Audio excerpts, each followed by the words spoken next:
Good afternoon. Nandito ako sa Pasig. Sa magandang gabi sa mga kabisyo. Dito kami sa Centennial to sa may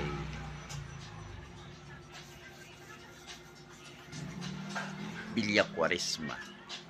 Nandito kami mga kabisyo sa bahay ng kaibigan ko. Namamasyal ako dito. Good afternoon o magandang gabi sa inyong lahat. Mga kababayan o kapatid sa lahat ng mga nakikinig ngayon,